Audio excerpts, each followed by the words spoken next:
두 번째 세션은 총 4개의 그 발표가 있고요. 미래형 정수 시스템 분야가 되겠습니다.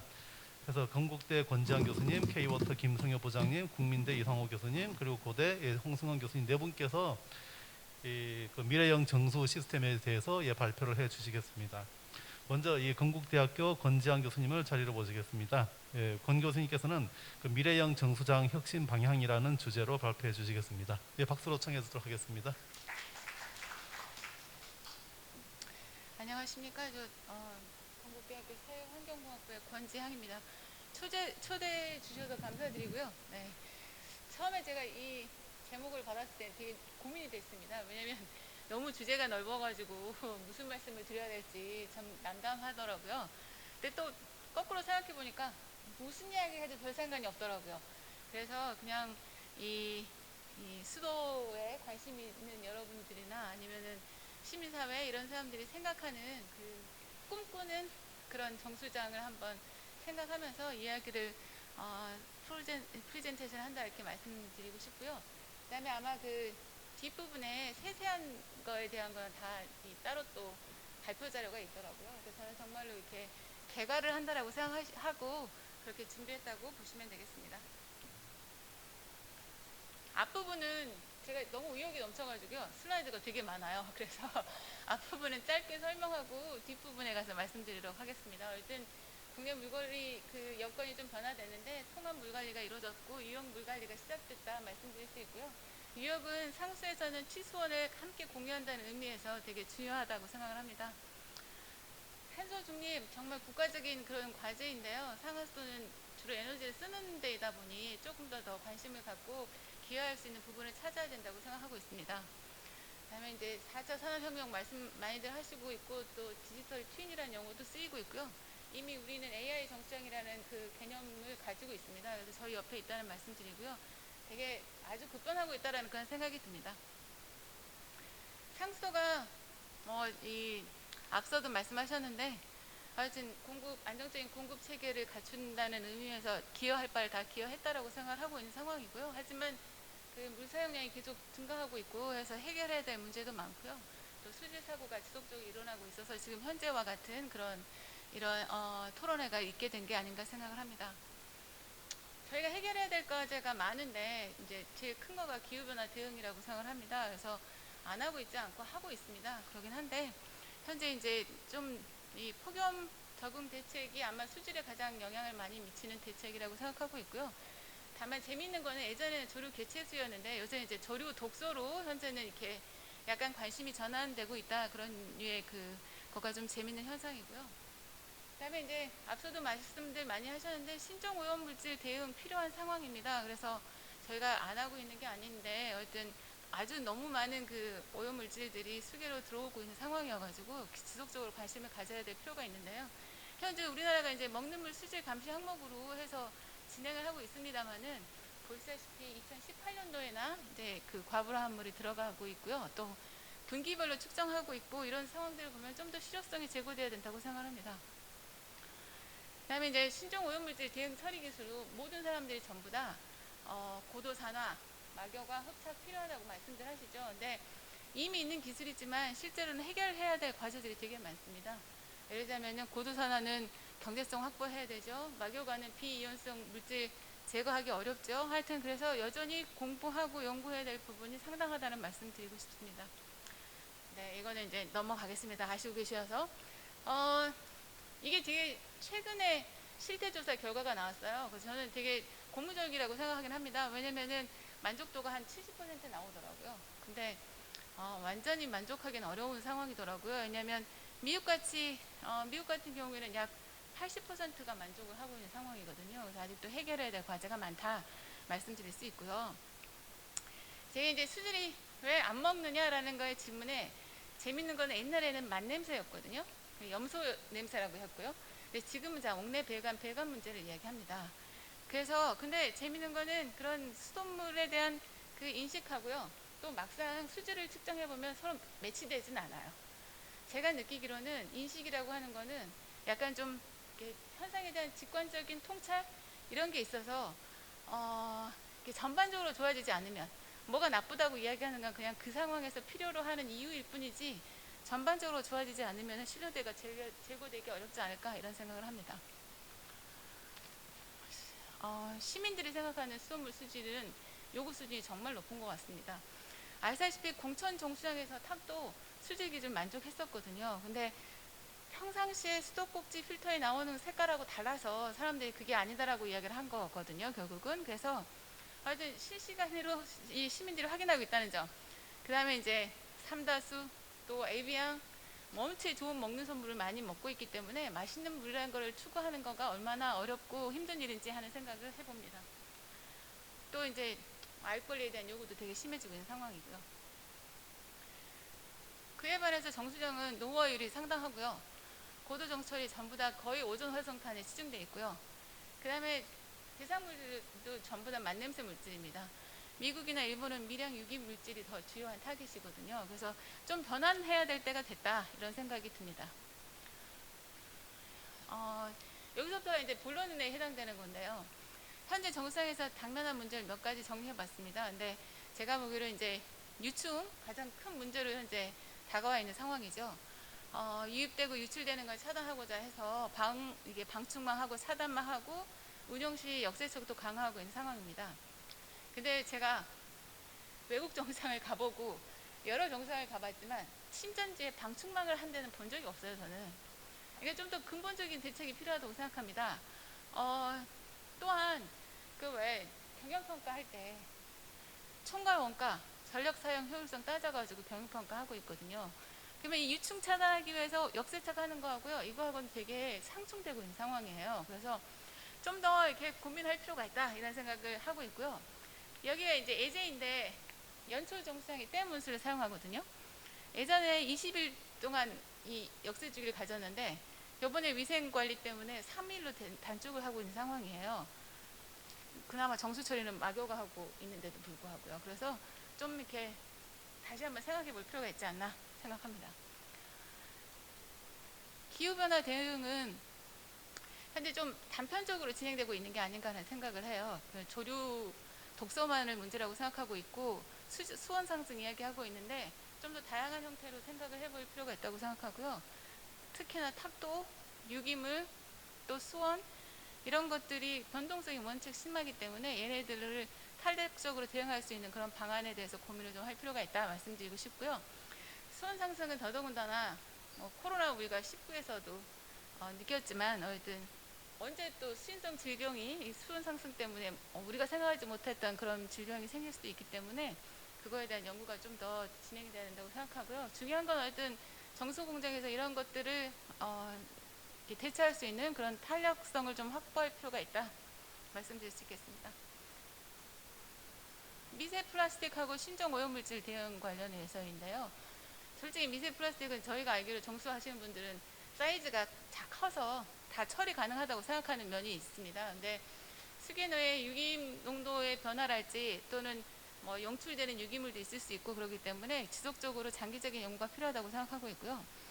이게 신종오염물질 대응도 정수장에 원래 이렇게 그죠 상시적으로 존재하는, 그래서 장기적으로 처리를 해야 되는 거에 대해서 정수를 하죠 보통은. 그래서 신종이라는 것 자체가 약간 애매해요 저희 입장에서는. 왜냐하면 그걸 금방 대처할 수 있느냐 이거죠. 근데 어쨌든 이게 신종이란 말 자체가 좀 어폐가 있긴 하지만 상시 대응을 해야 되는 상황이어서 그거에 따라서 이제 여러 가지 시설물을 꼭 구축해야 되는 게 아닌가 하는 생각을 합니다. 다행스러운 건 최신 기술이 많이 발전돼 있어서 이걸 충분히 열심히 적극적으로 활용하면 좋겠다인 거고요. 이제 네 가지 로 정리해서 이제 마지막 슬라이드를 준비했습니다. 그래서 탄소 중립 대응을 위해서는 미래형 정수장이 어떻게 바뀌었으면 좋겠느냐. 제가 생각하기에는 저희가 아직 얼마나 전력을 사용하고 있는지, 에너지 사용률이 얼마인지 정확한 데이터가 많지 않다고 생각합니다. 수질 데이터는 괜찮은 것 같아요. 근데 이런 데이터가 거의 많이 신뢰를 확보하기 어려워서 현재 상황에 대한 정확한 진단이 필요하다고 생각하고 있고요. 그다음에 이제 이 AI 정수장 말은 하는데 이게 수질 센서 이런 거지 솔직히는 목표가 아주 확실하진 않은 것 같아요. 근데 AI 정수장의 목표를 탄소 절감이라고 하자 이렇게 그렇게 제안하고 싶고요. 또 하나 이제 정수 시설, 정수장만 생각하는 게 아니고 유역 내에서 이 정수장들이 서로 통합이 된다고 하면 얼마나 탄소 절감이 될 수 있는지에 대한 판단을 해서 정수장들을 좀 통합하는데 통합하는 게 어떨까라는 그런 제안입니다. 신정오염물질은 아무래도 온수 모니터링이 가장 중요해서요. 모니터링 할 때 이제 AI 적용하면 좋겠다는 거고, 앞서도 말씀드렸지만 하여튼 공정이나 시설이 이렇게 탄력적으로 적용될 수 있는 그런 기반이 좀 필요합니다. 그래서 제가 알기로 중간에 뭐 스크린 하나 넣채도, 중간에 막여가 하나 넣채도 에너지가 수도가 충분하지 못해서 못 넣는다는 이야기 많이 하거든요. 그래서 이번에 현대화 사업 할 때 정수장 새로 할 때는 그런 게 좀 반영이 돼가지고 만들어져야 된다고 생각을 하고요. 저희가 모르는 게 솔직히는 유입 원수 조건이 달라지면 각각 다 공정에서 효율이 달라질 수가 있거든요. 그래서 저는 생각하기에 모든 정수장이 다 파일럿 시스템을 갖추고 있어야 되고 계속 운전하면서 그 데이터를 확보해 가야 된다고 생각하거든요. 그래서 그런 거가 시설이 구축이 됐으면 좋겠다 생각을 합니다. 그다음에 아까 제가 이제 수소생물 이야기할 때 방충망 갖고 안 된다. 방충망은 필요하죠. 신전지 차단하고 이런 거 갖고는 안 되고 좀 근본적인 게 필요하지 않느냐라고 생각을 하는데요. 환경 개선을 좀 했으면 좋겠습니다. 그 외국 정수장들 보면 물론 추운 데이긴 합니다. 오타와 정수장 추운 데이긴 한데 다 저렇게 실내에 들어가 있고요. 되게 깔끔하고요. 되게 멋있어 보여요. 근데 우리 정수장 가보면 시멘트 바닥에 막 물 흘려 있고요. 공장 같은 이미지이지 친환경 이미지는 아니거든요. 그래서 좀 환경 개선을 할 필요가 있다고 생각하고요. 화장실 개선사 벤치마킹 할 필요가 있다고 생각합니다. 옛날에는 정말 시멘트에 이랬는데 지금은 너무 멋지지 않습니까? 그래서 저는 그런 게 필요하다고 생각하고요. 그래서 클린 정수장을 이렇게 시범 추진해서 야 우리나라 정수장 이 정도 된다 이렇게 할 만한 데가 있었으면 좋겠다 그런 생각을 하고요. 여과지 재설계 해야 되고요. 재건설해야 되고요. 실내 구조 폐쇄형 시설로 만들어 가야 되지 침전지에다가 개폐하고 저 이거보다는 좀 더 근본적이었으면 좋겠다 그런 생각을 합니다. 그다음에 이제 서식 환경을 개선해야 되니까 뒤에 하고도 좀 연결이 되는데요. 유기물 관리해야 된다라고 생각합니다. 네 번째가 이제 맛있는 수돗물을 위해서인데요. 저희가 맛있는 물 가이드라인이 있거든요. 그러니까 근데 좀 한번 점검할 필요가 있는 것 같아요. 현재 이 시민들이 요구하는 수준인 건지, 그 다음에 시민들한테 열심히 홍보할 필요도 있다고 생각하고요. 또 시민들한테 홍보할 때 이게 수돗물을 마시는 게 탄소 중립에 정말 도움이 되는 거다. 지구를 살리는 길이다. 이렇게 홍보하는 것도 중요하다 생각이 들고요. 그 다음에 이제 마시는 물에서 왜 그 미끌미끌한 느낌 나면 정말 맛있지 않습니다. AOC, TOC 관리해야지 맛있는 물이 된다고 생각하거든요. 그래서 정수장 전체, 관망 다 합해서 AOC나 TOC 관리가 꼭 필요하다고 생각을 하고요. 아까 우리 맹 교수님이나 독고 교수님 말씀하셨듯이 다단계 방어막 하고 유기물 제어해서 그 무염소 공정 가능하게끔 그렇게 한 10년 정도 생각하고 추진하면 어떨까 하는 생각이 듭니다. 네, 들어주셔서 감사합니다.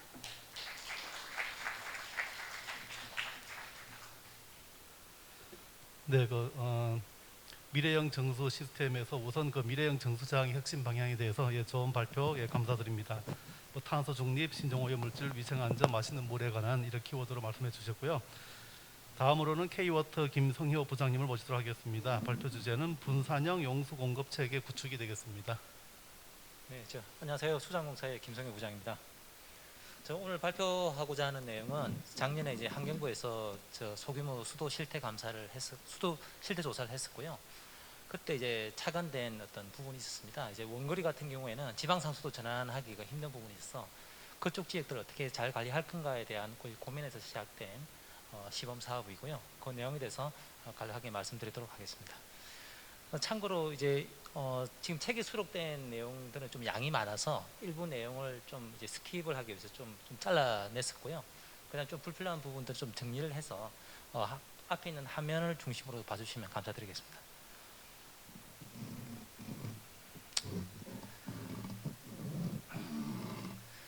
예, 아시는 것처럼 이제 소규모 수도 시설은 이제 마을 상수도, 이제 소규모 급수 시설 이렇게 두 가지를 이제 통칭해서 이제 부르는데요.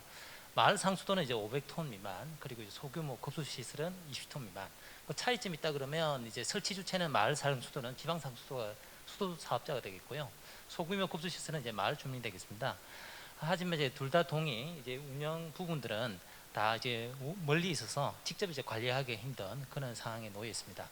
현재 이용 인구는 약 100만 명, 약 2% 정도 되겠습니다. 그게 많지 않은 숫자이긴 합니다. 하지만 이게 숫자 자체가 이제 13,184개 정도로서 굉장히 전국에 이게 다 흩어져 있습니다. 그러다 보니 이제 1년 중에 수차례씩 이렇게 신문에 나는 경우도 이제 많습니다. 앞에 말씀드렸다시피 이제 13,184개인데요. 과거에 대비해서는 점점 이제 줄어들고 있는 실정입니다.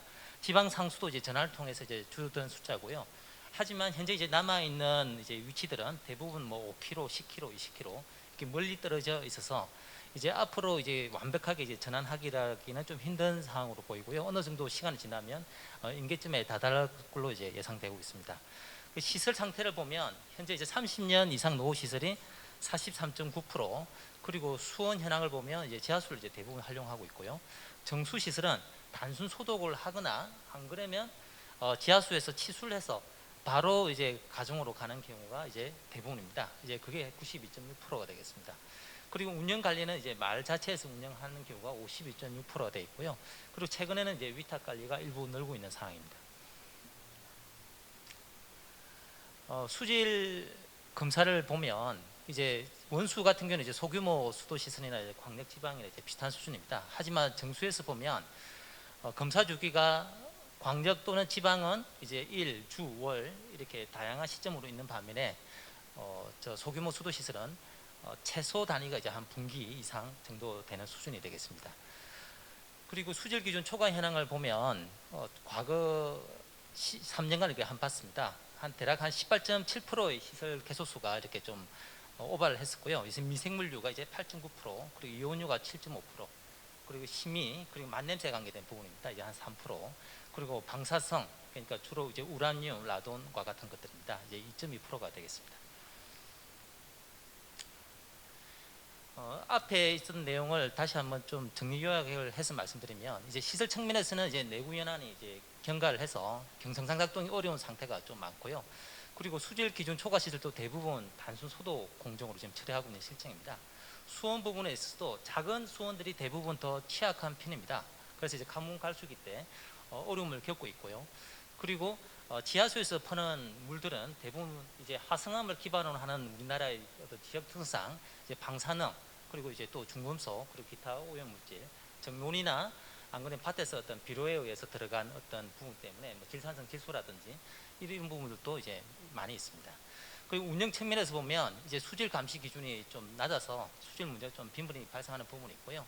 그리고 마을 관리자분들은 좀 전문적인 역량 부족이 좀 한계가 있는 그런 실정이 되겠습니다. 이런 부분들 때문에 사실은 좀 쉽지 않은데요. 이제 인구 혜택 효과 대비해서는 사실은 이게 많은 돈이 들어가는 부분이 있고, 그리고 주민들도 이런 부분들이 이게 소규모 수도 시설을 갖다가 개선을 하고 또는 지방상수로 전환한다 하더라도 어떤 비용 부담을 갖다가 좀 우려하는 부분도 있고요. 그리고 이 과거에 있던 쓰던 물들이 정말 맛있는 물이다, 좋은 물이다. 사실은 좀 센 물일수록 좀 맛있는 부분이 좀 느껴지는 부분이 있습니다. 이제 그런 부분들 때문에 사실은 사업하기는 쉽지는 않습니다. 시설 개선을 하거나 지방선 전환하는 게 쉽지는 않은데, 그래도 이제 공공의 이익에 지속적인 발전이 나는 어떤 사회적 가치 실현을 위해서는 좀 신뢰할 수 있는 수돗물 생산 및 운영 관리 시스템을 도입은 할 필요 있고요. 그래서 지방상수 전환을 갖다가 최우선으로 추진을 해야 되고, 하지만 이제 원거리 지역은 이제 동등한 서비스 확보를 위한 이제 맞춤형 수출이하고 수도 사업자가 직접 운영할 수 있는 방안에 대해서 모색해봐야 되는 실정입니다. 분산형 용수 공급 시스템이 이제 그 대안으로 이제 제안을 해봤었고요. 분산형 용수 공급 시스템은 약 10여 년 전에 이제 학계에서 주로 이렇게 좀 논의되는 용어였고요.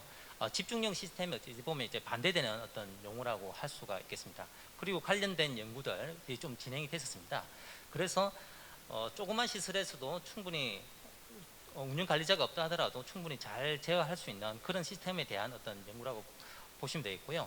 이제 그 용어를 갖다가 여기서 좀 빌려와서 따로 이렇게 명명을 좀 해봤습니다. 이제 지방상수도 전환이 어려운 원거리의 소규모 수도 시설에 맞춤형 수처리 장치와 수도 사업자가 소규모 시설을 통합으로 원격 감시 제어할 수 있는 설비를 구축해서 일반 수도 시설과 동등한 어떤 수도물 서비스 공급이 가능한 시스템, 이렇게 한번 정의를 해봤습니다. 이제 과거에는 저 밑에 아래에서 보시는 좌측 그림에서 보이는 것처럼 멀리서부터 이제 쭉 끌어왔습니다. 10km가 되든 20km가 되든 끌어왔던 상황입니다. 하지만 이제 관로가 길면 길수록 사고가 났을 때 이제 파급 영향도 크고요. 그리고 이제 잔류염소가 증발이 되어서 결국은 이게 수질이 안 좋은 경우가 많습니다. 하지만 이제 우측에서 보이는 것처럼 이제 가장 가까운 수원을 이제 통합을 해서 생산을 해가지고 그리고 원격으로 지자체에서 직접 이제 관리할 수 있는 시스템, 그 마을 관리자한테 맡기는 게 아니라 직접 관리할 수 있는 시스템으로 만들고자 하는 개념이라고 보시면 될 것 같습니다. 현재 이제 기본 및 시설계를 이제 4월 달부터 추진해서 진행을 하고 있는 상황이고요. 시설 공사는 2022년 1년간 진행할 예정이고, 그리고 23년 시범 사업 성과 이제 평가를 해서 저 사업 과정 등을 통해 가지고 사업 전후에 대한 어떤 그 개선된 점, 그리고 나은 점들, 그리고 이제 또 보완해야 되는 점들을 다 평가를 해서 앞으로 이제 지자체에서 전국으로 확대할 수 있도록 노력할 예정입니다. 분산형 옹송구 시스템 구축 이제 시범 사업 설계가 마무리 중에 있는데 이제 전체 내용을 갖다가 다 담기는 좀 힘들어서 이때 사업을 했을 때 좀 고민했던 부분들을 갖다가 간략하게 소개해 드리도록 하겠습니다. 사실은 이제 한 개 소규모 간단한 시설을 하더라도 우리가 지방 상수도 또는 광역 상수도를 설계 또는 시공하는 것처럼 사실은 좀 고민을 해야 되는 부분이 있어서 이제 체계적으로 좀 접근을 갖다가 해야겠다는 생각을 했었고요. 시설 규모를 갖다가 먼저 산정을 했는데 현재 유랑계가 대부분 다 없습니다. 다 없고 수도정비기본계획에 명기된 어떤 시설 용량도 틀린 경우가 많습니다. 그래서 이제 필히 유랑계를 갖다가 달아서 배수지 이제 유출부라든지 이런 데 달아서 정확한 유랑을 갖다가 측정을 했어야 됐고요. 그리고 장내 인구가 이제 줄어드는 데가 많습니다. 그래서 이제 인구 추정 등을 통해 가지고 향후에 시설 설치하면 어떤 모듈식으로 해서 일부 시설 갖다가 계속해서 빼어 나갈 수 있는 그런 형태를 좀 고민을 해야 되기 때문에 인구에 대한 어떤 추이도 검토를 했어야 됩니다. 그리고 이제 수원에 대한 부분입니다. 이제 장기적으로 이제 수질 수량이 안정적으로 치수가 되어야 되는 부분이 필요합니다. 그래서 지하수위 같은 경우에는 대수층의 물의 부존량에 대해서 고민을 해야 되고 하천수의 경우에는 이제 물 수지하고 이수 안전도에 대한 분석도 진행이 돼야 됩니다. 그리고 이제 수온이라고 하면 무조건 지하수만 선택할 건 아니고 하천수, 계곡수, 그리고 인근 저수지 이것들에 대해서 좀 종합으로 검토를 해야 되고요. 필요하다 그러면 비상수원으로서 종합적으로 고민하는 부분도 필요한 부분인 것 같습니다. 참고로 이번에 이제 통합 수원을 갖다가 개발해보고자 이제 노력은 해봤지만 이제 기후 변화, 요즘 이제 불투수증 증가, 그리고 개인 관정 개발 등이 많아가지고 실제 수질 수량이 양호한 수원은 좀 발굴하기 힘들었고요. 앞으로는 더더욱 사실은 발굴하기 힘든 실정이라고 이해하시면 될 것 같습니다. 그리고 수처리 계획은 이제 시범 사업 지자체는 이제 향후 요금 징수를 위해서 다수 마을 시설을 한 개의 시설로 통합화하는 부분을 좀 요구하고 있습니다. 기존 시설을 갖다가 그대로 개선을 하면 요금을 징수할 수 있는 명분이 없기 때문에 한 개 시설로 통합을 해서 수도 사업자가 관여할 수 있는 어떤 명분을 갖다가 달라는 좀 부분이 있었고요. 그리고 이제 이온성 물질, 반상능 물질이 이제 다수가 좀 있어서 이 물질들 갖다가 제거 효율을 높이는 공정을 갖다가 최우선적으로 좀 바라봐야 될 것 같습니다. 그리고 이제 수처리 시설 규모를 최소화할 수 있고 설치비 운영비도 최소화할 수 있고 원격 감시 제어가 용이한 관점에서 좀 접근해야 되는데요. 여러 공법들을 다 검토해 봤는데 현재로서는 이제 이온 교환이라든지 이제 막 공법들이 가장 좀 유력하게 좀 대응이 쉽고 또 유지 관리가 좀 쉬운, 그나마 쉬운 어떤 형태로 좀 보여지고요. 이번 한 4개소에 해당하는 사업에 좀 다양한 공정을 넣어가지고 사실은 이제 시공, 그다음 운영 과정 등을 통해 가지고 한번 비교해 볼 예정입니다. 그리고 이제 공급망 계획에서는 이제 송수관의 어떤 감압, 성압 이런 부분에 대한 설비 최소화를 위해서 거리와 고주차를 갖다가 좀 고려한 관망 계획이 좀 필요한데요. 3에서 4km 이내에 있는 마을 내에서도 최대 한 300m 고주차가 됩니다. 그러면 아시는 것처럼 이제 마을 그 관압이 한 30km 정도 걸린다는 부분인데요.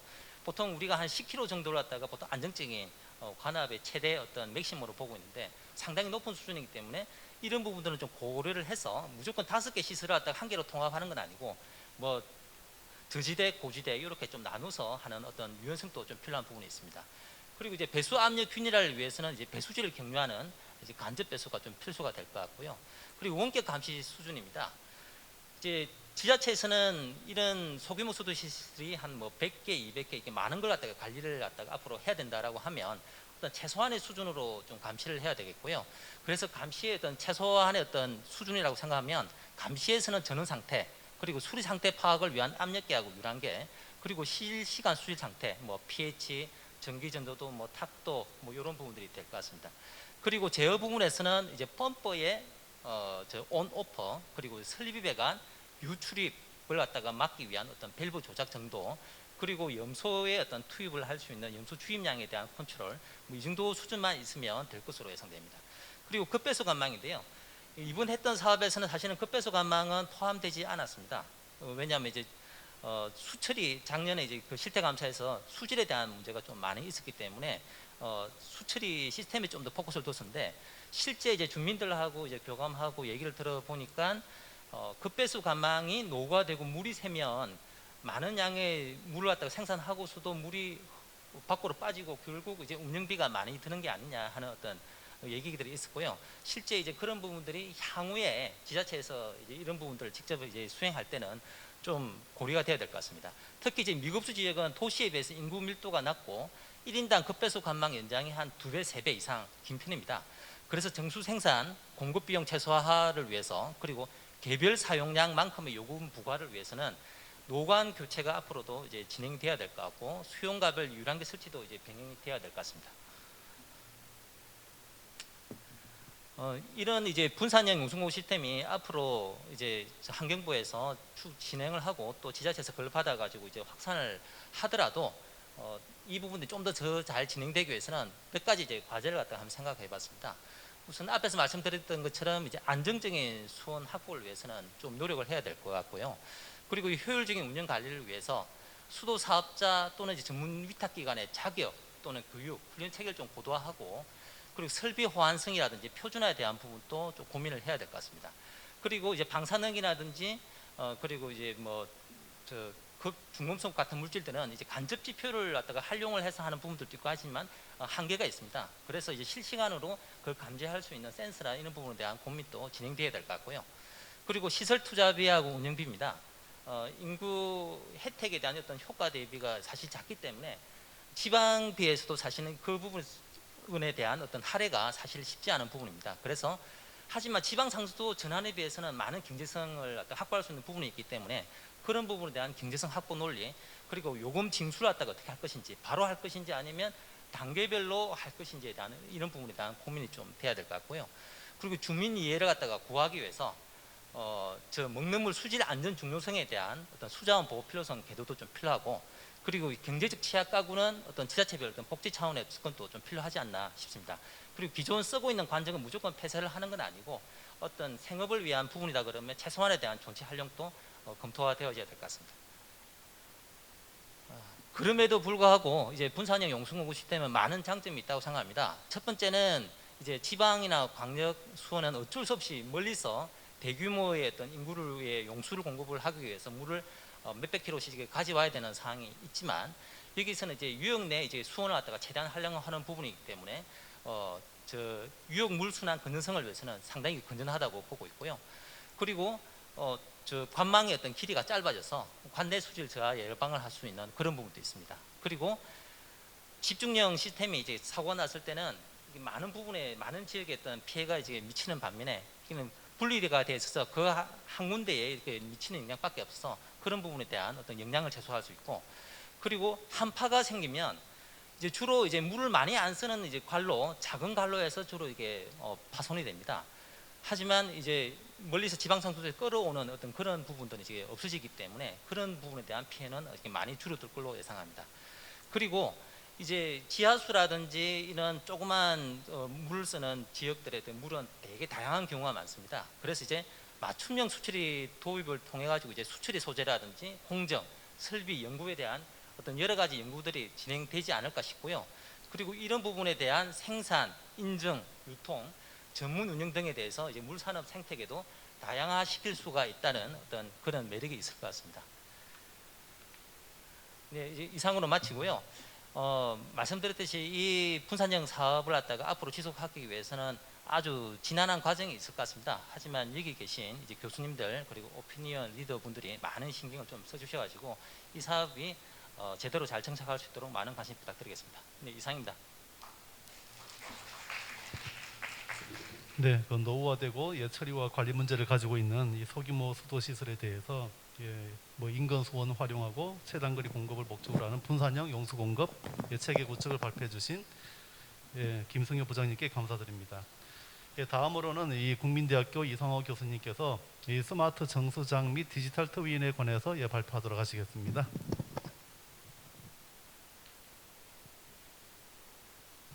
네, 감사합니다. 이렇게 좋은 자리에서 발표를 할 수 있게 기회를 주신 모든 분들께 감사를 드리고요.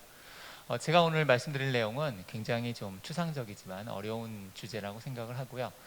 모든 분들이 얘기하고 있지만 과연 그 실체가 무엇일지 좀 논란이 있는 토픽이라고 생각을 합니다. 그래서 사실 이런 비슷한 주제로 제가 발표를 많이 하지만 오늘 발표는 기술적인 내용보다는 약간 좀 개념적인 부분들, 그 다음에 실제 적용상에서 놓칠 수 있는 부분들, 그 다음에 정책 제언이기 때문에 사실 어떤 정책을 관련해서 제안을 해야 될지는 잘 모르지만은 현재 좀 이게 한계점을 느끼고 있는 부분들, 그런 부분들 중심으로 말씀을 드리겠습니다.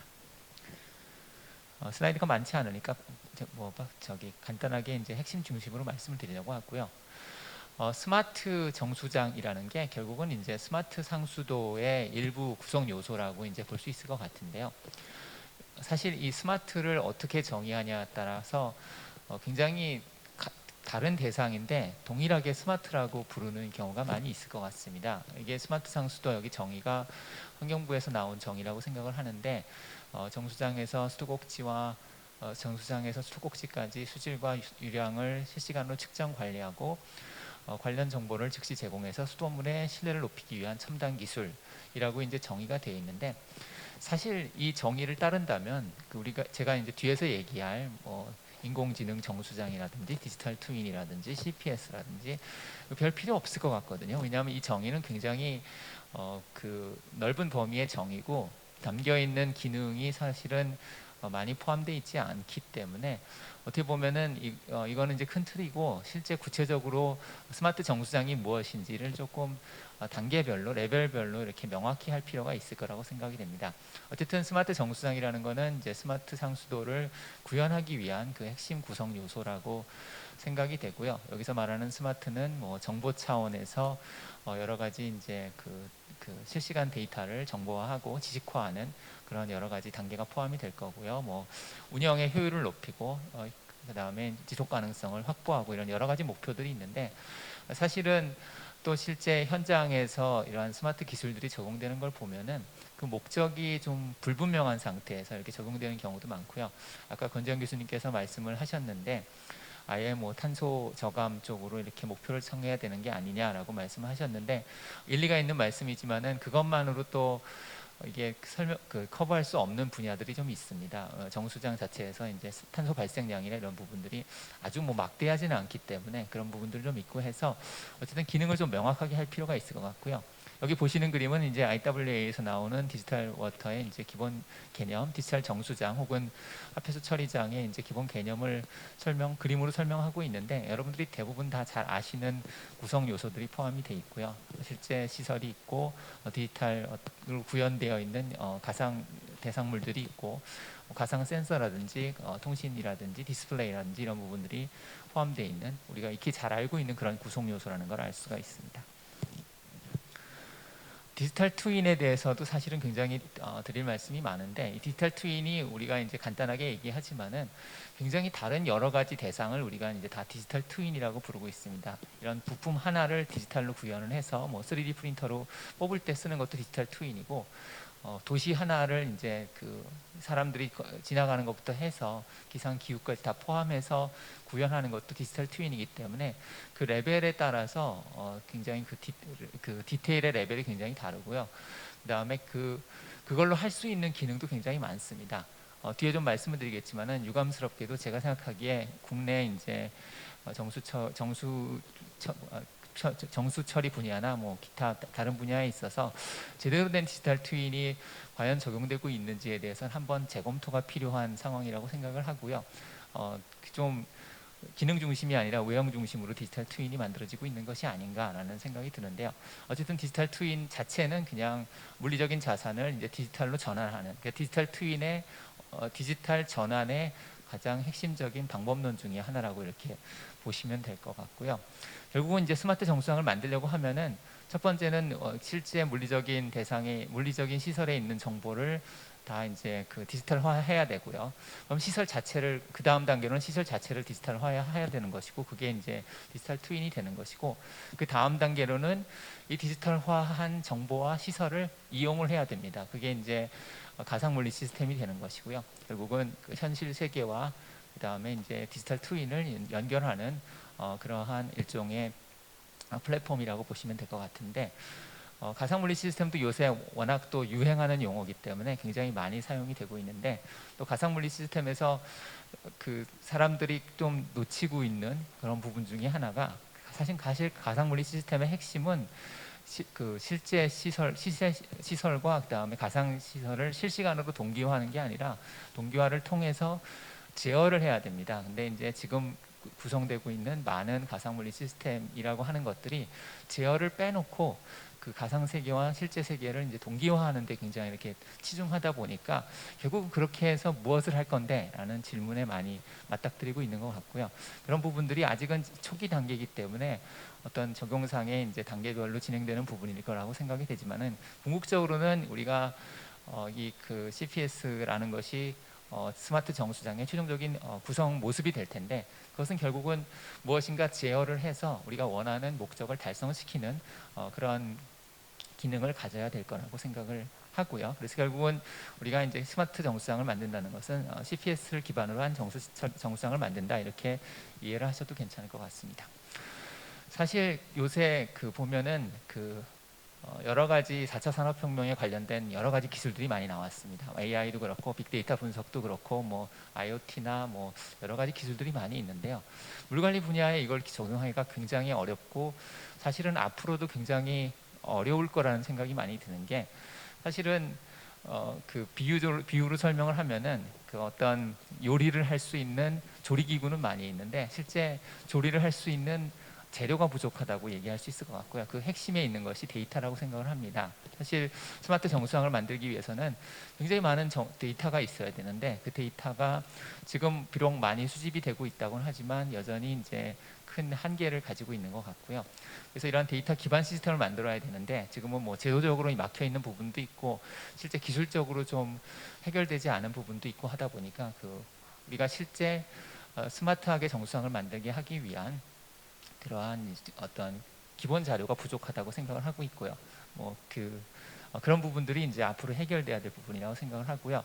특히 이제 우리는 데이터를 많이 얘기하고 있는데, 이 데이터를 사실은 지식과 지혜 수준으로 만들어서 우리가 이 데이터를 활용을 해서 앞으로 어떤 문제가 벌어졌을 때, 혹은 지금까지 한 번도 벌어지지 않은 문제지만은 유사한 어떤 과거의 경험을 바탕으로 해서 어떤 문제가 벌어진다고 했을 때 그거를 좀 이렇게 미리 대응할 수 있는, 선제적으로 대응할 수 있는 그러한 기반이 마련되어야 되는 것이 이제 스마트 정수장의 핵심이라고 생각이 되는데, 예를 들면 꼭 유축 문제라는 것이 이제 과거에 없었다 하더라도 사실 입자성 물질이나 어떤 병원성 물질에 대한, 병원성 미생물에 의한 여러 가지 문제들이 있었다고 하면은 그런 걸 바탕으로 해서 뭐 일종의 휴리스틱의 개념을 이용을 해서 유사한 문제들은 새로운 문제가 터지더라도 해결할 수 있는 그런 수준까지 가야 되는 것이 결국은 궁극적인 스마트 정수장의 모습일 거라고 생각을 하고요. 그래서 그게 이제 결국은 데이터로부터 지혜 단계로까지 가는 그런 과정일 것이라고 생각을 합니다. 사실 정수장에서는 여러 가지 데이터가 확보가 되고 있는데 대부분 다 수치 데이터고요. 수치 데이터도 간격이 다르고 형식이 다르고 어떤 그 데이터의 품질 자체가 다릅니다. 그렇기 때문에 사실은 정수장이 좀 더 스마트해지기 위해서는 더 많은 데이터가 확보가 돼야 되는 것이고요. 그렇게 하기 위해서는 그냥 정수장 자체에서 확보되는 데이터뿐만 아니라 외부에서의 여러 가지 공공 데이터라든지 아니면 비정형 데이터, 최근에 많이 유행하고 있는 웹크롤링이라든지 이런 것들을 통해서 더 많은 데이터를 확보를 해야지 그 데이터를 바탕으로 정수장에 있는 어떤 인공지능이든 무엇이든 트레이닝을 해서 우리가 원하는 기능을 발휘할 수 있는 것이거든요. 그래서 그런 부분들이 돼야 되는 것이고, 근데 사실은 지금 현실을 보면은 정수장 내에서 데이터를 확보하는 것 자체도 뭐 여러 가지 장비의 호환성이나 어떤 수집 간격, 뭐 그 다음에 신뢰성 이런 부분들에 한계를 맞이하고 있는 것을 알 수 있고요. 실제 해외에서 이제 그리고 있는 큰 그림들을 보게 되면은 이러한 데이터를 다 확보해서 일종의 데이터셋을 만든 다음에 이거를 단순히 플랜트 오퍼레이터나 이런 일부 사람들에게 활용하게 하는 게 아니라 뭐 이렇게 학계라든지 공정 설계자라든지 어떤 그 정책의 의사결정을 하는 사람이라든지 이 관련된 시설에 관련돼 있는 모든 어떤 사람들에게 이런 데이터들이 어떤 원하는 형식으로 이제 전송될 수 있도록 하는 그런 체계를 그리고 있는데요. 우리나라도 그런 체계가 빨리 만들어져야만 실제 뭐 정수장이든 하수처리장이든 이름만 스마트가 아니라 진짜 진정한 의미의 스마트가 될 수가 있고요. 그런 것들을 통해서 여러 가지 그 문제들을 해결할 수 있을 것이라고 생각을 합니다.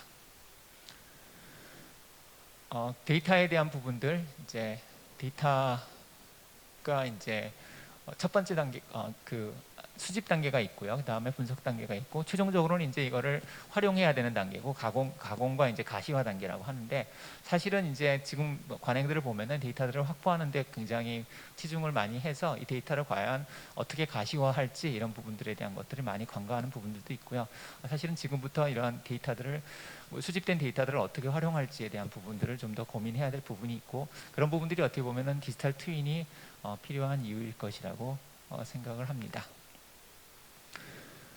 디지털 트윈은 사실은 여러 가지 종류가 있다고 말씀을 드렸고요. 우리가 궁극적으로 가야 되는 것은 프로세스 트윈이라고 해서 실제 컴포넌트나 어떤 여러 가지 시스템이나 이런 것들을 다 포함한 시스템 오브 시스템의 개념이 포함된 그러한 디지털 트윈이 만들어져야만 이게 이제 정수장에서 이제 효율적으로 활용될 수 있는 부분이 있는데, 그러면서 동시에 또 중요한 부분들이 이제 이 디지털 트윈 자체가 스스로 이제 좀 학습을 하고 스스로 개선할 수 있는 그런 기능들을 갖춰야 된다고 하고요. 그렇지 않으면 일단 막대한 돈을 들여서 정수장에 디지털 트윈을 만들어놔도 그 다음에 유지 관리를 감당할 수가 없습니다. 그렇기 때문에 처음에 만들 때부터 그런 것들이 이제 사소한 변화들은 스스로 파악을 하고 스스로 이게 적용될 수 있는, 좀 이렇게 유지 관리를 최소화할 수 있는 그런 형태로 진행이 돼야 된다는 걸 알 수가 있고요.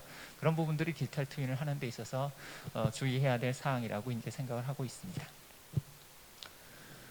그 다음에 AI 부분도 이제 사실은 지금도 뭐 여러 가지 분야에서 AI 기술이 많이 적용되고 있는데, AI 기술을 적용할 때 있어서의 또 주의할 점 중에 하나는, 사실은 AI는 일단 한번 세팅을 해놓으면은 스스로 학습을 하고 스스로 개선을 해서 스스로 발전해 나가야 되는데, 사실 지금 적용하고 있는 많은 AI 기술들이 그냥 AI를 기반으로 한 일종의 데이터 예측 기술이나 이런 부분들이지, 실제 하나를 만들어 놨을 때 이게 뭐 그러면 1년 후에 5년 후에 10년 후에 스스로 개선되느냐라고 보면은 개선되지 않고 오히려 기능이 좀 퇴보가 되어서 활용되지 못하는 경우들이 굉장히 많습니다. AI의 기본 개념은 데이터를 이용을 해서 아웃풋을 내는 것이 아니라 데이터를 이용을 해서 프로그램을 만드는 것을 AI라고 이제 얘기를 하거든요. 그러니까 계속 뭔가 발전하는 이렇게 유기적인 것들을 만들 수 있는 것이 AI이기 때문에, 그런 부분들이 진짜 진정한 의미의 AI 정수장이라고 하면은 그런 부분들이 좀 고려가 되어서 일단 한번 세팅해 놓으면은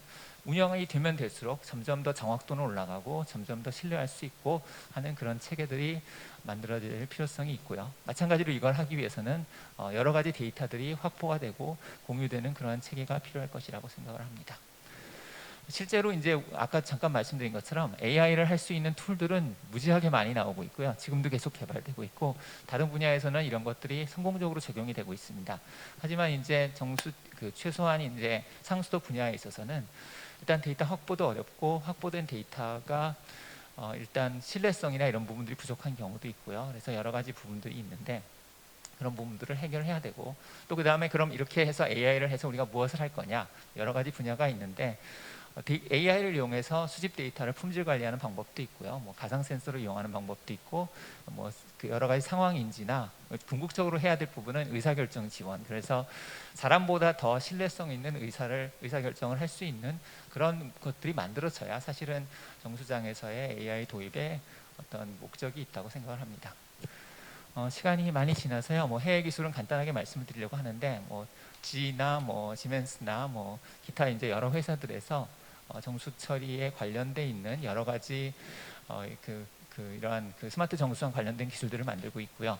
첫 번째 같은 경우는 뭐 HMI의 지능화, 그 다음에 과거 데이터를 체계적으로 활용을 해서 미래 트렌드를 예측하고 하는 그런 기술에 관련된 것이고요. 두 번째는 사실은 정수장보다는 관망 쪽에 좀 가까운 것인데 이제 펌프의 최적 제어, 스케줄링 이런 부분들에 관한 부분이고, 세 번째는 이제 지금 우리나라에서 하고자 하는 것과 가장 유사한 기술 중에 하나라고 볼 수 있는데, 아까 말씀드린 것처럼 CPS의 개념을 도입을 해서 실제 AI 기반으로 수집된 데이터를 이용을 해서 의사결정까지 할 수 있는 그런 시스템을 만드는 그런 기술들이 이제 해외에서 개발이 되고 있습니다.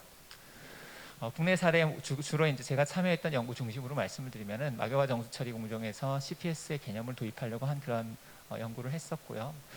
근데 이제 마찬가지로 이제 데이터의 부족이나 이런 부분들이 이 기술을 완벽한 어떤 상용화된 수준으로 만드는데 걸림돌로 많이 작용했던 부분들이 있는 것 같습니다. 그래서 그런 부분들이 좀 더 많은 데이터들이 활용이 되고, 사실은 이제 이런 데이터들이 한 정수장에서 이 AI를 트레이닝을 해서 뭔가 만들었다 하더라도 다른 정수장 가면 처음부터 다시 시작해야 되니까 많은 정수장에서의 데이터가 예를 들면 클라우드 기반으로 해서 필요한 사람들한테 이제 이게 분배가 된다든지 하는 그런 좀 국가적인 체계들이 이제 필요하게 되는데, 아마 이제 환경부에서 그런 부분들을 추진하고 계시는 걸로 알고 있습니다. 근데 그런 걸 만드시는 과정에서 좀 더 이제 사용자가 어떤 데이터를 어떤 형식으로 필요한지 그런 부분들을 조금 더 이제 반영해 주셨으면 하는 그런 바람을 갖고 있고요.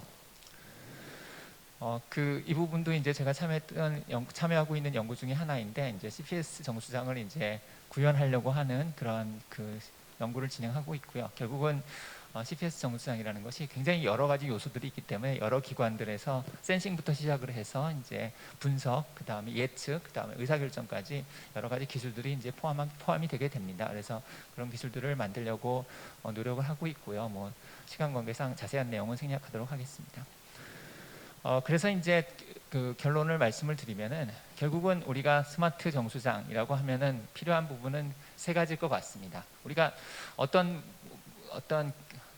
사람이나 어떤 대상이나 이것을 이제 스마트하다라고 얘기했을 때는 첫 번째는 과거에 실수를 했으면은 똑같은 실수를 다시 하면 안 되고, 그 다음에 두 번째는 현재 지금 어떤 상황인지 정확히 알아야 되고, 세 번째는 어떤 미지의 문제가 발생했을 때 그 문제를 이제 효과적으로 해결할 수 있는 그런 기능들이 필요하게 되는데, 어떻게 보면 스마트 정수장에서 우리가 기대하는 기능들은 그런 것이라고 생각을 하고 있고요. 제가 이제 과거 사례, 그러니까 국내 사례, 그다음에 국외 사례도 말씀드렸지만 아직 뭐 우리나라뿐만 아니라 어떤 나라도 그 수준까지는 이르지는 못한 것 같고요.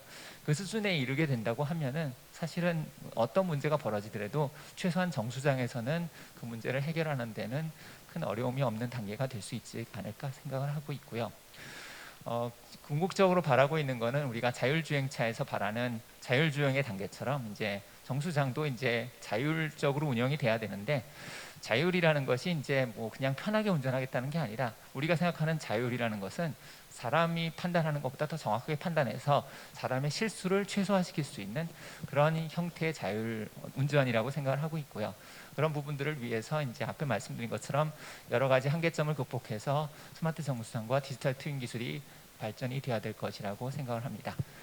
예, 이상으로 발표를 마치겠습니다. 감사합니다. 네, 그 스마트 정수장을 위한 데이터의 중요성 또는 디지털 트윈과 가상 물리 시스템 AI의 어떤 이 활용에 대해서 발표해 주셔서 감사드립니다. 지금 저희도 오늘 세 개의 세션이 진행되다 보니까 상당히 아마 좀 과부하가 좀 걸리고 있는 것 같습니다. 하지만 이제 벌써 2시간 정도 진행이 됐고요. 이제 두 번째 세션에서 그 마지막 이 발표가 되겠는데요. 지금까지는 현재까지 한 2분 정도 좀 초과가 되고 있어서 다행히 그래도 무난하게 좀 진행이 되고 있는 것 같습니다. 자, 이 세션 2의 마지막 발표인 그 고려대학교 홍승관 교수님께서 초고도 처리에 대해서 발표를 하시겠습니다. 네, 지금 방금 소개받은 고려대학교 홍승관입니다. 반갑습니다. 예, 제가 지금 주어진 시간이 한 10분 정도에서 12분 정도 되는 것 같아서 빨리 진행을 할 거고요. 그 다음에 두 번째는 이렇게 맨 마지막에 지금 제가 발표를 특히 정수 처리 부분을 하다 보니까 앞에서 많은 얘기들이 벌써 나왔습니다. 그래서 제가 아마 10분 안에 빨리 진행할 수 있지 않을까 그렇게 생각이 듭니다. 초고도 처리라고 하는 말을 이제 제가 발표를 해달라고 이제 부탁이 와서 그럼 초고도 처리의 정의가 무엇일까 하고 고민을 했었어요. 전문가분들하고도 같이 얘기했고 뭐 이상학 교수님하고도 같이 얘기를 했었는데 실질적으로 연구를 하는 저희 입장에서는 초고도 처리 등등을 좀 자주 사용하는 편인데 실제로 뭐 법령이라든가 이렇게 정해진 것은 없는 것 같습니다. 그래서 저 나름대로 오늘 그 주제를 발표할 때 초고도 처리를 어쨌든 초자가 들어갔으니까 고도 처리보다는 더 나은 것이고 또 고도 처리 현재 지금 저희가 하고 있는 고도 처리의 개념에서 더 확장을 시키거나 또는 더 향상을 시키면 고도 처리에서 제거되지 않는 그러한 물질들을 제거할 수 있는 새로운 뭐 미래 또는 현재의 기술 또는 어떤 처리 기술 이렇게 정의를 한번 해보고 시작하자 그렇게 생각을 했습니다. 그래서 이제 목차를 보면 제일 먼저 고도정수 처리라고 하는 것부터 시작을 해서 고도정수 처리의 한계를 좀 들여다보고요. 그럼 미래에는 아까 계속 신종, 뭐 미량, 유해물질, 오염물질들이 나오고 있는데 그럼 그러한 물질들 현재 고도정수 처리로 어려운 그런 물질들을 어떻게 해결하겠느냐? 그러면 이제 초고도 처리의 개념이 나오겠죠. 그래서 오늘은 이제 고도산화라든가 또 제가 주로 전공하고 있는 막여과에서도 사실은 RO를 중심으로 하는 굉장히 타이트한 막의 어떤 그 성능 그리고 공정에 대해서 소개하고 결론 재현하도록 하겠습니다. 수돗물 수질 사고 그 독고 교수님께서 아주 정리를 잘 해주셔서 제가 반복은 안 하겠는데 뭐 페놀 사건부터 시작해서 바이러스 그리고 최근에 이제 유충 사고까지 많이 일어났죠. 그러다 보니까 이제 독고 교수님 말씀하신 대로 이런 수돗물 사고가 일어났기 때문에 수도 기술이 발전해 왔다는 역설적인 말씀도 하셨지만 또 역으로 얘기하자면 이런 그런 어떤 사고가 매년 일어나고 있는데 초고도 처리라고 하는 개념을 이렇게 도입해서 선제적으로 프로액티브하게 이런 사고가 나지 않게끔 만들어야 되지 않겠느냐 그런 생각을 하게 되고 그럼 사고가 어떻게 날 거냐 하고 고민을 해보면 지금 이제 화학물질 지금 전 세계로 유통되고 있는 화학물질이 여기 쓰인 것처럼 10만여 종이라고 하는데 우리는 60개의 어떤 먹는 기준이라든가 또는 감시 항목들을만 바라보고 있습니다. 그래서 우리는 이런 위험성 수돗물 사고에 계속 노출돼 있다 하고 말씀드릴 수 있겠고요. 고도정수 처리라고 하면은 뭐 이것이 이제 법령에 나와 있죠. 그 기존 정수법 뭐 급속 여과 공정이 되겠죠. 완전히 제거되지 않는 만냄새 유발물질 미량 유기 오염물질, 암모니아성 질소, 또 내염소성 병원 미생물들을 제거하는 그러한 처리 시설들을 고도정수라고 합니다. 오존, 활성탄 다 아시고 있는 그런 기술들이 적용되고 있고요. 그 다음에 생물막 활성탄 또 아까 독고 교수님 말씀하신 대로 바이오필트레이션을 통한 AOC의 제거 다 고도정수로 할 수 있고요. 그리고 막분리인 경우에는 병원성 미생물을 제거하기 위해서 적용되고 있는 그런 상황입니다.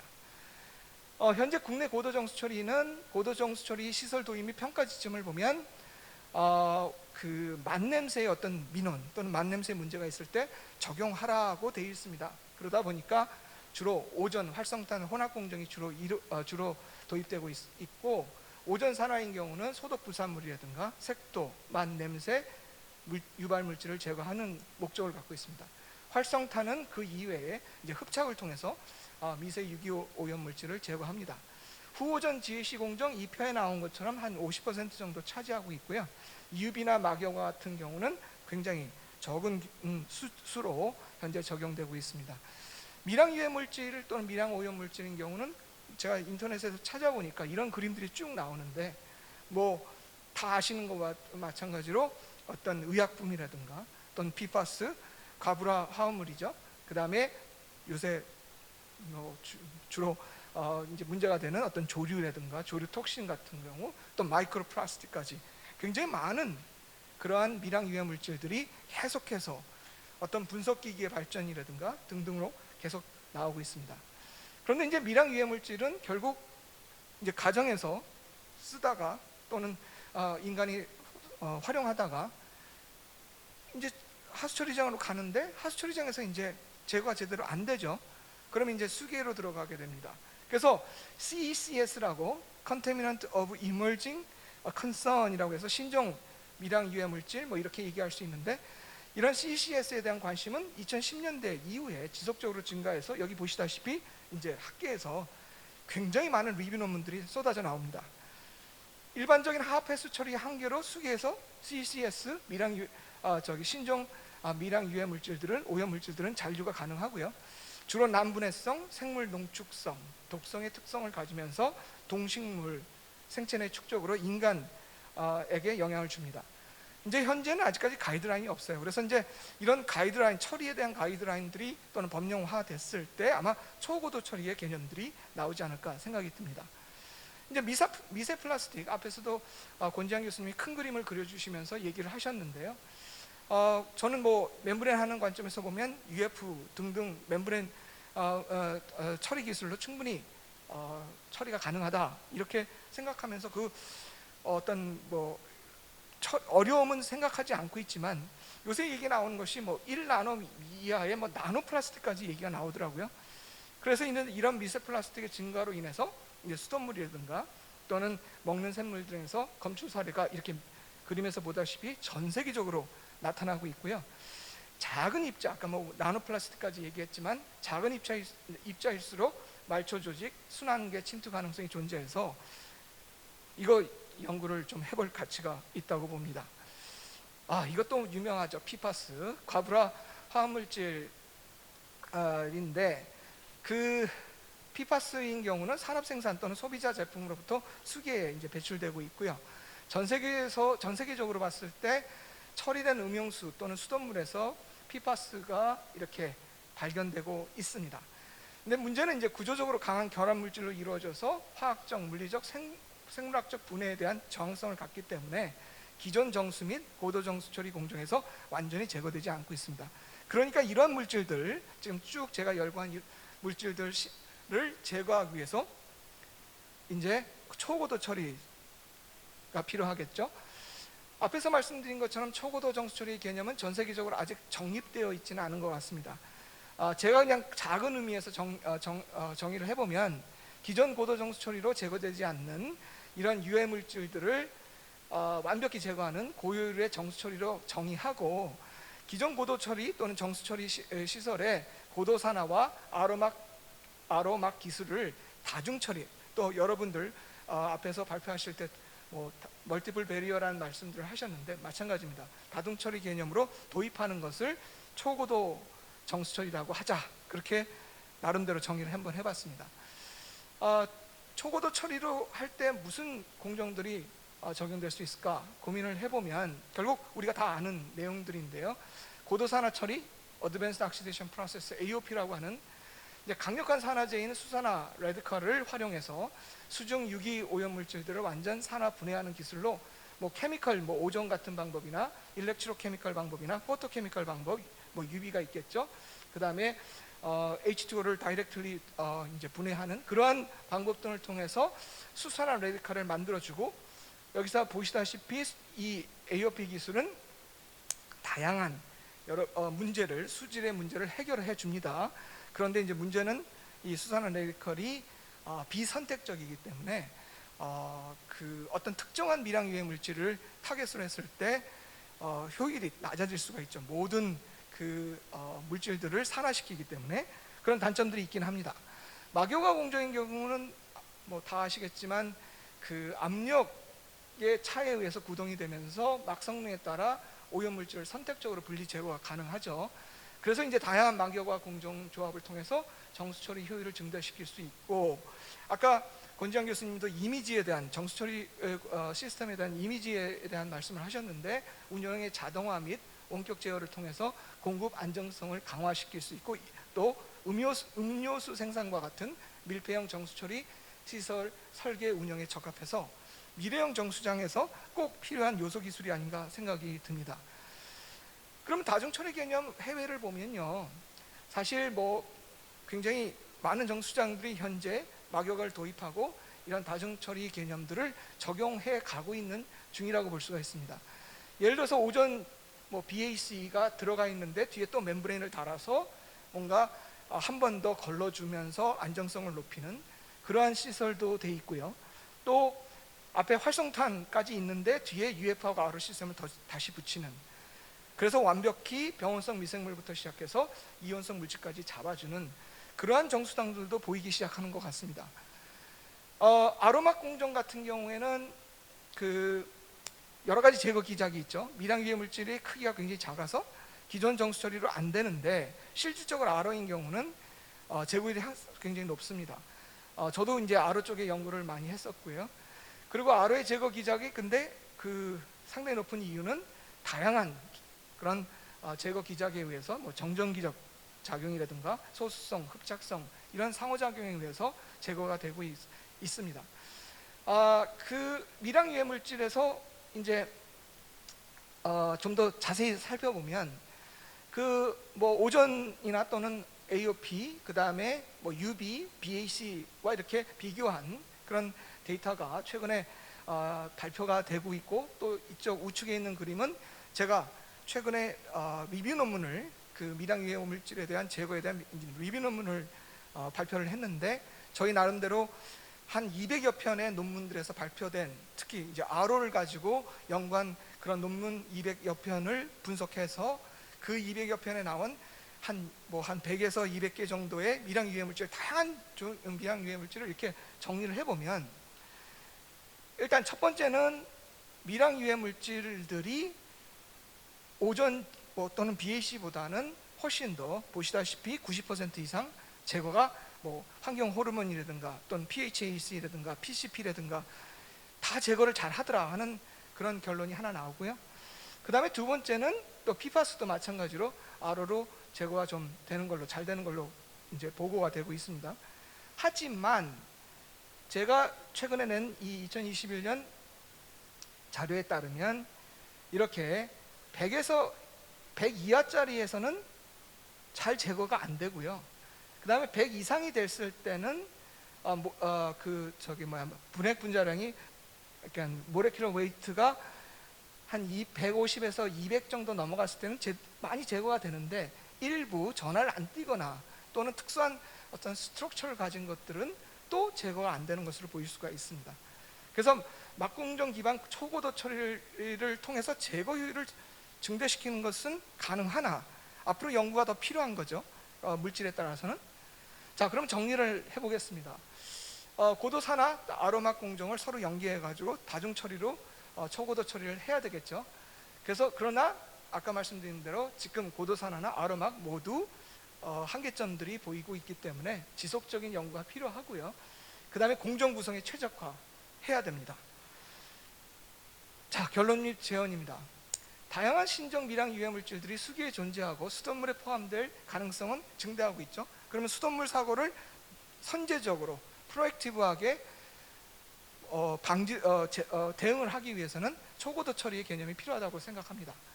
그런데 기존 고도 정수 처리 공정에는 오존 또는 생물 활성탄 중심의 기술로는 신정 미량 오염 물질의 완벽한 제거가 불가능하다고 볼 수가 있고요. 자료를 보면 첨단 고도 산화와 막공정을 이용한 초고도 정수 처리 개념을 도입해서 아까 말씀드린 대로 선제적으로 음용수의 미래 안정성을 확보할 필요가 있다. 제일 처음에 발표를 하신 도쿠 교수님의 말씀대로 이런 초고도 처리가 이제 적용이 되게 되면 소위 말하는 유기 물질들에 대한 완벽한 제거가 되기 때문에 무염소 정수장도 가능하지 않을까 하고 생각이 되고, 또 그럴 경우에는 이제 맛있는 물도 우리가 만들어내지 않을까 생각이 됩니다. 근데 이제 문제는 경제성이죠. 그리고 또 현재의 고도산화와 막공정의 문제점인데, 이런 경제성을 높이기 위해서 고도정수처리 정수장에 융합하고 최적화하는 그런 연구가 필요하다 하고 제언하면서 제 발표를 마치도록 하겠습니다. 아이고, 제가 시간을 조금 오버가 됐네요. 감사합니다.